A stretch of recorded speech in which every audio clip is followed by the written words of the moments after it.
올해 출시되는 아이폰은 전작의 네이밍 다음 숫자인 13이 아니라 아이폰 12S로 출시될 것이 예상된다고 IT 매체인 렛츠고 디지털에서 예상했습니다. 네이밍이 왜 이렇게 되었는지 관련해서 블룸버그의 마크 거먼은 이전 모델과 비교해 큰 변화가 없기 때문에 올해는 S를 붙여 업그레이드를 고려하고 있는 것으로 보이는데요. 이렇게 된 데에는 세계적인 대유행으로 인해 엔지니어들이 사무실에 출근할 수 없는 것도 이유라 보고 있습니다. 그래서 애플이 업그레이드 모델을 내놓을 때 자주 S를 붙이는 것에 착안해서 이와 같은 모델명을 붙일 것이라 내다봤고요. 같은 IT 팁스터인 존 프로서는 마크 거먼의 주장과는 달리 13이라는 숫자가 주는 불길한 기운 때문에 사용하지 않을 것이라 예상했습니다. 대신 2022년에 출시되는 제품은 아이폰 14가 될 것이라고 하고요. 애플이 어떤 모델을 선택하든 상관없이 올해도 4가지 모델로 출시될 것이라고 전망되는데요. 작년과 마찬가지로 미니, 일반, 프로, 프로맥스 이렇게 라인업을 예상하고 있습니다. 그렇다면 아이폰 13 또는 12S에서 달라지는 점은 무엇인지 한번 살펴보겠습니다. 아마 많은 분들이 노치 이야기를 가장 먼저 할 것 같은데 드디어 노치도 작아질 것 같습니다. 아예 삼성처럼 펀치홀 스타일로 가는 것도 좋은데 그러지는 않고 크기를 줄이는 쪽을 선택할 것 같은데요. 렛츠고 디지털에서는 작아지는 노치를 포함해 아이폰 12S 프로 렌더링 이미지를 만들어 공개했습니다. 프로 디스플레이 크기는 6.1인치로 전작과 동일하지만 OLED 디스플레이로 개선될 것이라 전망했습니다. 그와 함께 주목해봐야 할 가장 큰 포인트는 120Hz 화면 주사율을 지원한다는 점인데요. 적응형 재생률을 적용한 LTPO 디스플레이를 탑재한다고 합니다. 이를 통해 보다 배터리 소모를 줄일 수 있어 사용시간 관련한 이슈에 적극적으로 대응할 수 있을 것으로 보입니다. 그간 아이폰에서 편리한 보안 인증으로 칭찬받았던 게 홈버튼 터치 아이디입니다. 당시 대부분 안드로이드 스마트폰 제휴사들이 후면에 지문 센서를 배치한 것과는 달리 전면에 배치해 편의성을 더했는데요. 하지만 이후 애플은 3D 페이스 아이디에 많은 관심을 가지고 기술을 집중해 왔습니다. 그러나 1년 이상 지속되고 있는 대유행 사태로 인해 지문 센서 필요성이 대두되고 있는데요. 이런 소비자들의 요구에 답하듯 올해 출시될 아이폰 13 또는 12S에 디스플레이 지문 센서가 탑재될 것으로 보입니다.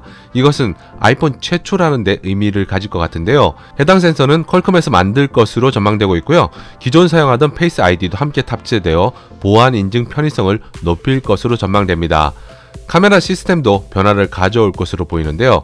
IT 팁스터인 밍치쿠는 프로 모델 라인업에 자동 초점 기능을 갖춘 초광각 렌즈를 크게 개선할 것이라고 예상했는데요.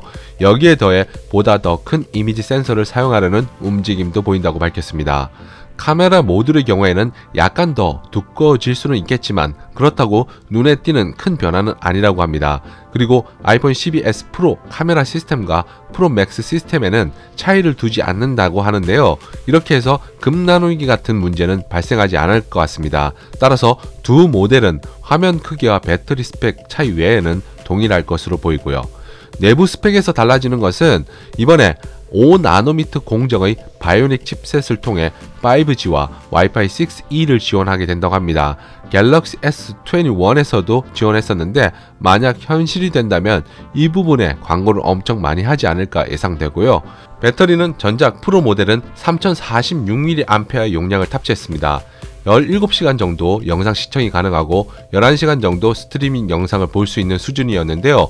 그와 더불어 20W 유선 충전과 15W 무선 충전도 지원했었고요. 이번 아이폰 12S 프로에도 비슷한 배터리 용량을 적용할 것으로 보입니다. 다만 애플이 이전부터 충전 포트가 없는 휴대폰 모델을 하나 이상 만들고 싶다는 소문이 돌았습니다. 그 첫 번째 작품이 12S 프로 모델이 될 것으로 전망되고 있습니다. 이를 두고 일부에서는 의료용 장비의 자석으로 인한 영향을 우려하기도 하는데요. 하지만 안드로이드 스마트폰에 사용되는 무선 충전기들도 비슷한 문제를 지니고 있기 때문에 이와 관련한 이슈들은 크게 문제가 될 것 같지는 않아 보입니다. 그리고 이번에도 충전기와 이어폰은 기본 구성품에서 제외될 것 같습니다. 작년 12 모델이 출시되었을 때 이 같은 정책을 애플에서 펼쳤는데 결과적으로 더 많은 판매고를 올렸다는 점에서 올해도 동일하게 시행될 것 같고요. 참고로 삼성도 마찬가지로 이런 정책을 펼치고 있습니다.